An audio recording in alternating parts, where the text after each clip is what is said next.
The next chapter is findings and discussions.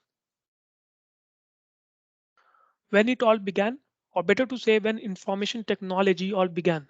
Here I will be discussing or giving historical analysis of evolution of programming and also the invention of the very first computer. So the inventor of the computer, as we all know, is Charles Babbage, also regarded as the father of computer for the same reason.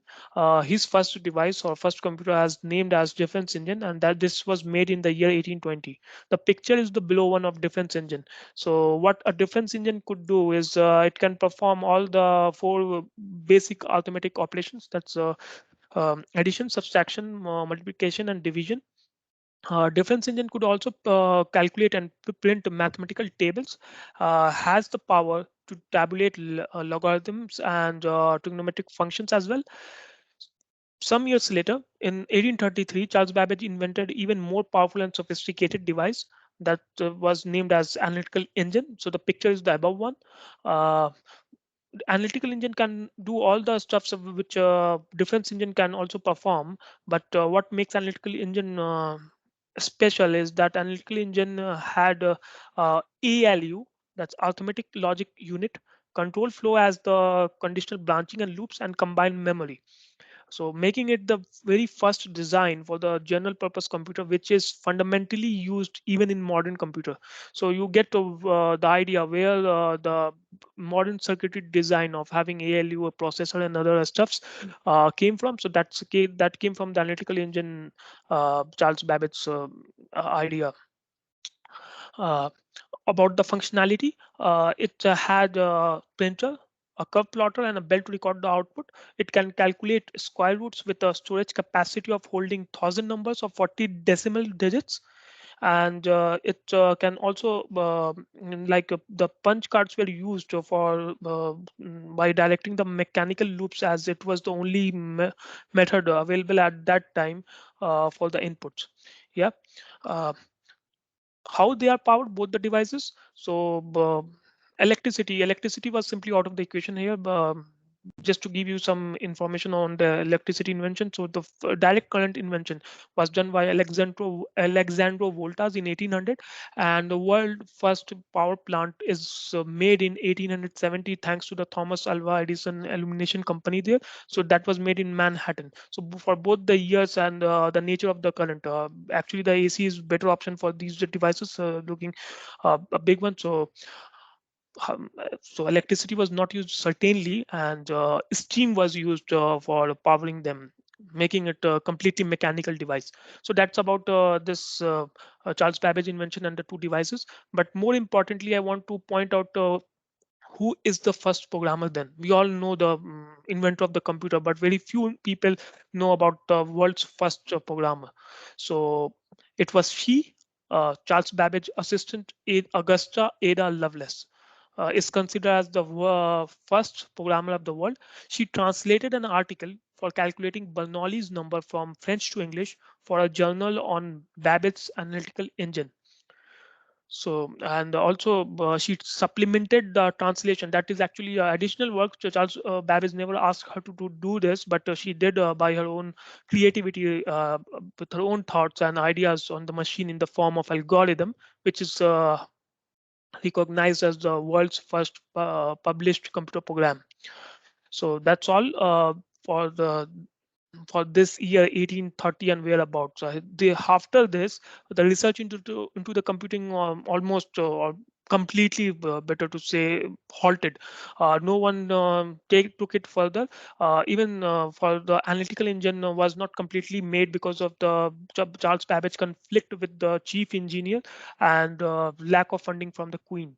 So it took almost a century, even more than 100 years to be more precise there, to start research into the computing. And it was the year 1941 that the world's first working programmable fully automatic general purpose electromechanical computer Z3 was built. And thanks to Germany, Konrad Zuse was the inventor, which took almost more than 100 years. And the main reason was to which propagated this research is actually the World War. Next.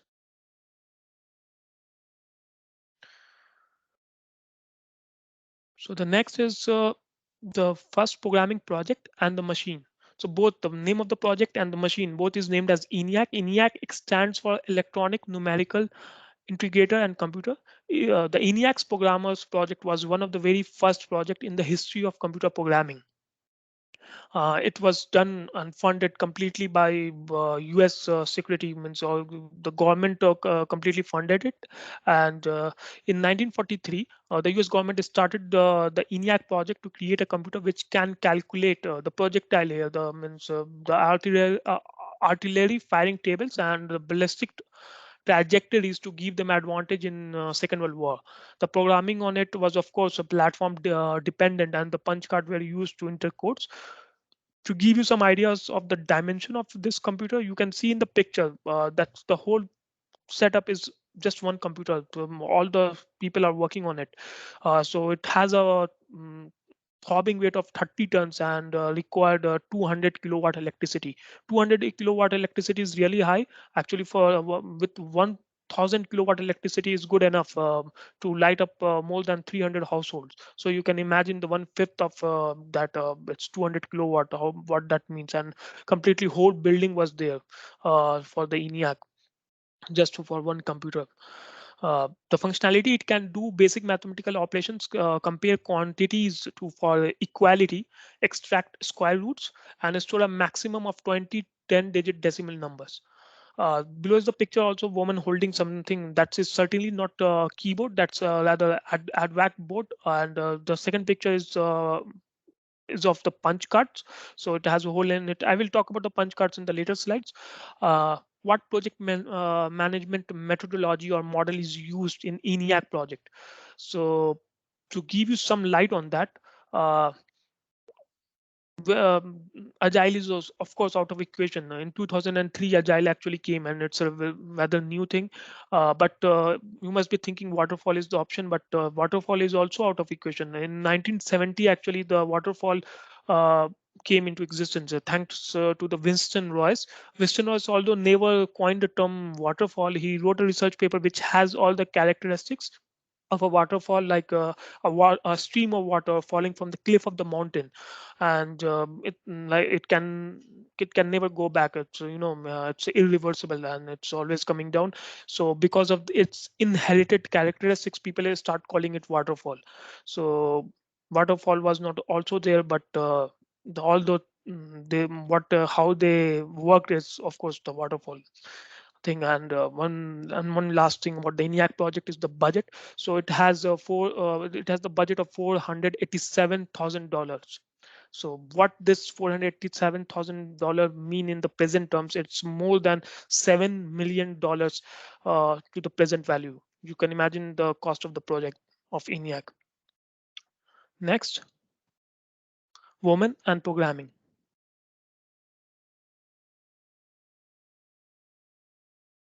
Women and programming. Starting with ENIAC women. So in ENIAC, all the 6 programmers were women. A group of 6 brilliant women mathematicians known as human computer or ENIAC programmers were responsible for the ENIAC project. The author of the ENIAC manual was also a woman, Adele Goldsteiner. Next, SEAC woman. SEAC stands for Standards Electronic Automatic Computer.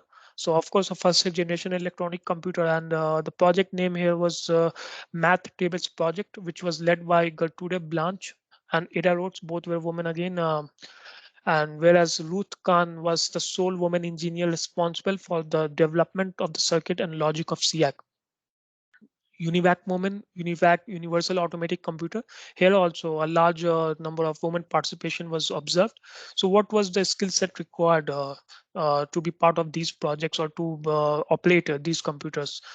It's actually all these women have master's degree in mathematics, and they have a very high aptitude knowledge. So just to give you some insights, they needed to be very accurate and precise in their calculation, which were often to the 32-digit significant places. Along with that, uh, as they don't have prior any programming language knowledge or tools or manual was there.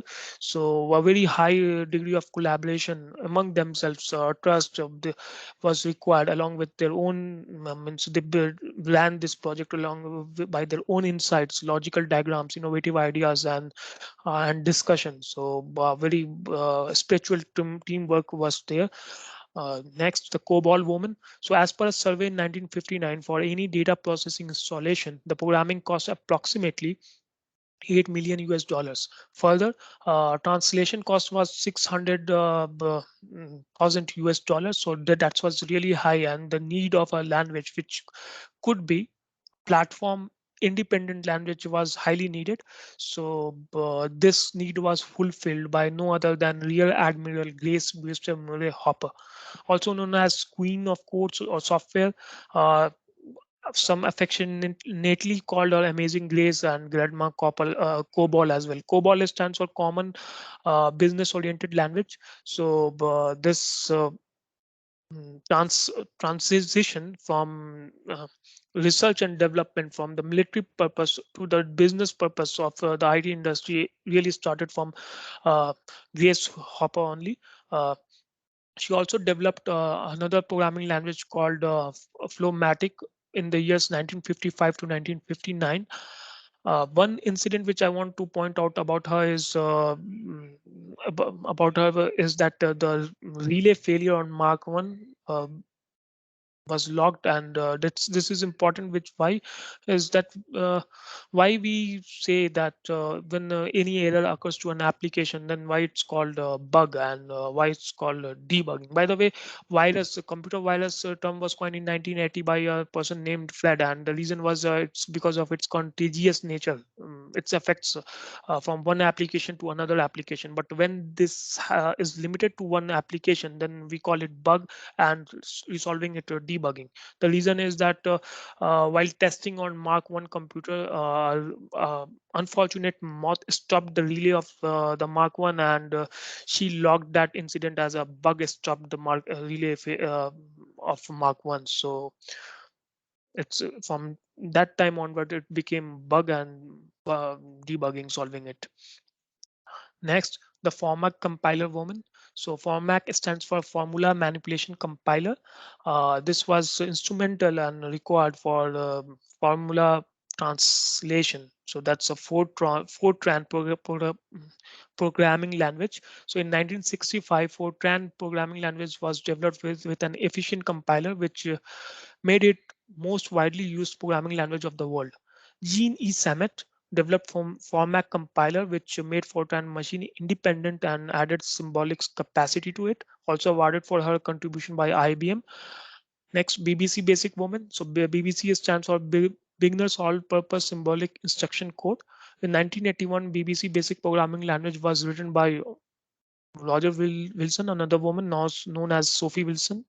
So she also designed ARM architecture, which is used in even present smartphones. Was specifically designed for this BBC programming language was specifically designed for the television programs for the BBC Computer Literacy Project of educating people to use PC. Other women computer pioneers. So first assembly language was written by Kathleen Booth. Uh, you all know Neil Armstrong as the first person to land on the moon, but who was instrumental in development of the Apollo 11 software system. So it was Margaret Hamilton. Top level internet domain names .com, .gov, .org were defined by Elizabeth Peinler. Uh, Katerina Yuchenko wrote a programming language called Address Programming Language in 1955. Cynthia Solomon in 1967 wrote another programming language which was adored by kids. It's called Logo. Adele Goldberg uh, wrote a most influential programming language called Smalltalk. So, she did it along with Alan Kay and Dan Inglis in 1982, and that allowed anyone to create computer application and not limiting the user to just computer scientist. Barbara Lichkov, along with her student, created a programming language called CLU and Argus. So this was the initiation of the OOPS concept, object-oriented programming, and was also awarded Turing Award for her contribution, which is one of the highest award in science and technology.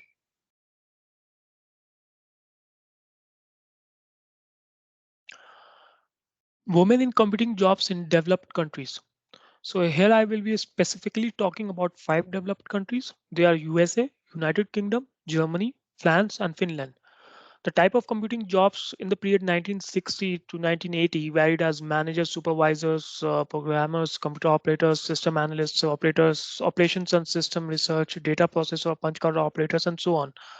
Women dominated the job of punch card operators by a huge margin than men. Punch card operator job was widely popular in the first 2 generations of programming language in which the machine was majorly language dependent. So what is punch card operator job? It was not like a typewriter kind of job. It also needed some expertise and as well as a university degree as well to get selected for it. Initially, the how the computer understands and the language and how people work on it is I some insights on that. So it was operated using the punch card, and the data is inserted as well as is stored, and as well as read further using the punch card of punch cards. And punch in the punch card, 2 holes were generated vertically, and with the help of 2 holes, which is on the vertical axis, created the computer understands any ASCII character. So that's how the data is read in the computer and is stored as well. So this is a quite tedious process because you need a lot of punch card to write and store data, and moreover, this is completely binary stuff, 0 and 1s kind of a stuff, but not for one its whole was created. As I said, with the help of tools, computer interpret any ASCII digit or code. Uh, and it's a low level machine language. So for the first 2 generations it was used. Now moving to the first country, USA, the data process or the punch card operator jobs were held by women by vast majority. In 1971, actually 85% of the punch card operator jobs in USA were held by women, which increased to more than 90% in the subsequent decade. So here is a chart as well for for not the punch card operator. Actually, it's more on the system analyst and software developers. So you can see the number is started to rise significantly till the 1990s decade or the whereabouts, and thereafter started declining. But for the data processing and equipment, it rose till 2001, and then after that it's started declining in the USA. So this is for the percentage of women, obviously. Now, in UK, United Kingdom, around 70% of the programmers were women by 1963, but their number started declining continuously after mid 1980s for unknown reasons. So again, if we talk about Germany, so data processing jobs in Germany were mainly held by most women, and men were in larger numbers in other computing jobs. But after the unification, that is unification of Germany happened in the 1990, the women employment in computing jobs dropped significantly. When was the computer science engineering as a subject introduced in the university, and which university? So it was first introduced in West Germany in 1967. The university was a technical University of München, where computer was introduced as a major subject, and 2 years later in East Germany as well. So here the University of Dresden introduced it in the East Germany in 1969. Moving to the France, by the year 1982, France had 35% of female computer scientists, which has started declining since early 1990s. Same is the case for Finland as well. By 1980s, in Finland, the proportion of female programmers grew to over 30%, and analysts to 30%. But here also, computer program women numbers shrank from 1990s onwards. So what brought this change? Analyzing it in terms of the hardware change and the software change. But before I get into it, there is a picture of two gentlemen in the middle, Jack Kilby and Robert Noyce. So who are they? They were actually responsible for inventing silicon, and silicon really changed the computer industry by huge margin. So it shrank the circuit size from a mammoth to such a small circuit, and increase the processing speed as well. So initially for the first two generations, first and second, silicon was not there, and vacuum tubes and transistors were used, making the computer size slow as well, very large and very heavy. But in the next generations, third, fourth, and fifth, silicon was utilized in the form of integrated circuit. Then VLSI, very large scale integrated circuits, and then ULSI, ultra large scale integration technology was used. If we talk about the software, so in terms of programming language, your first two generations were a completely low level language, and assembly language and machine language were there, in which the computer only understand its own language. You could say machine language 0 and 1. Then moving to the third, fourth, and fifth generation. In the third generation, the business side of the IT came, and here the domain specific language came into it. COBOL, as I mentioned, Fortran, like that, and fourth generation scripting, database languages, and fifth is all about more about on the AI side, artificial intelligence. So this change is really, if you talk about has the IT became complex over the years, has the programming become more difficult?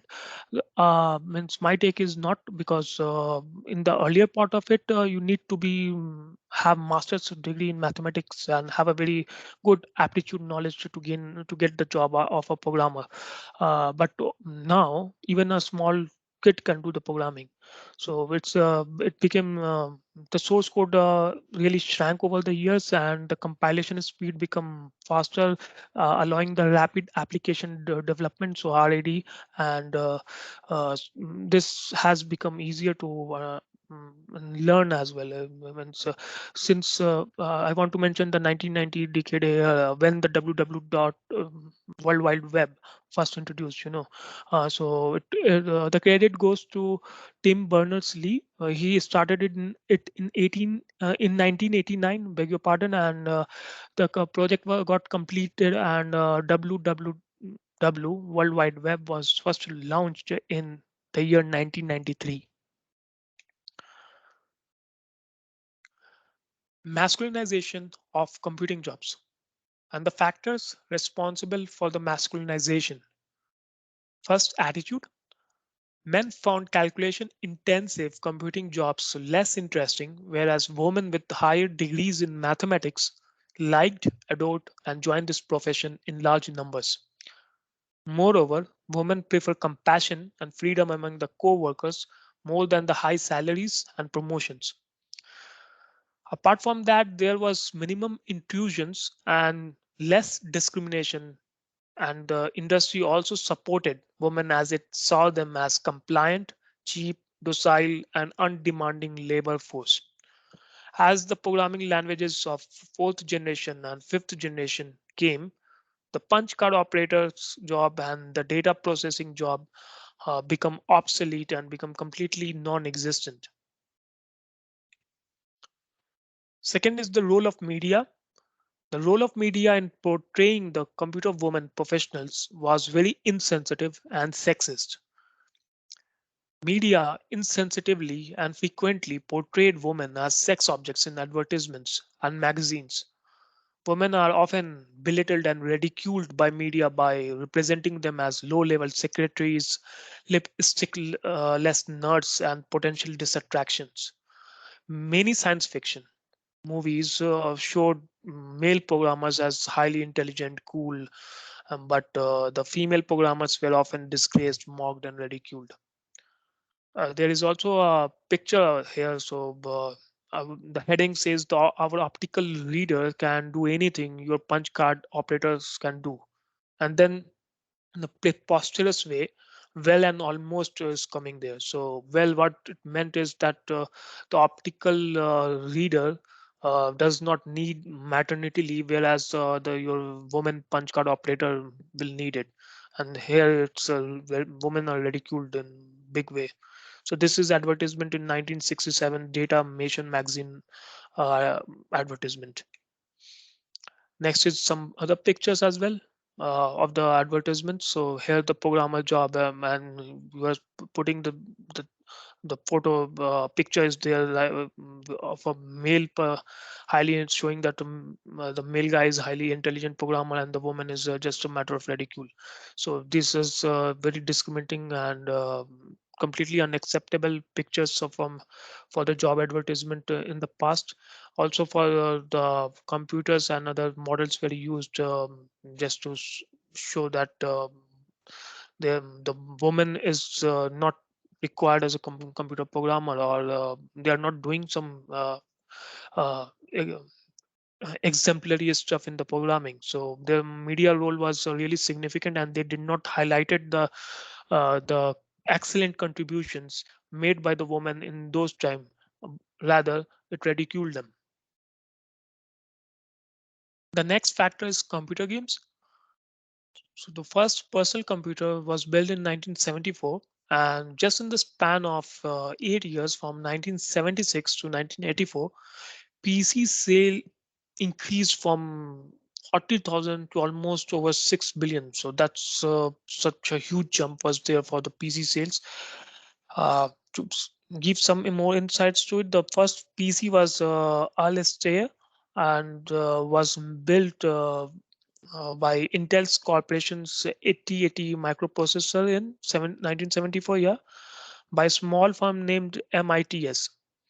In 1977, Steve Jobs Apple came in with its own personal computer, and in 1980, Bill Gates MS-DOS operating system came. That's Microsoft Disk operating system.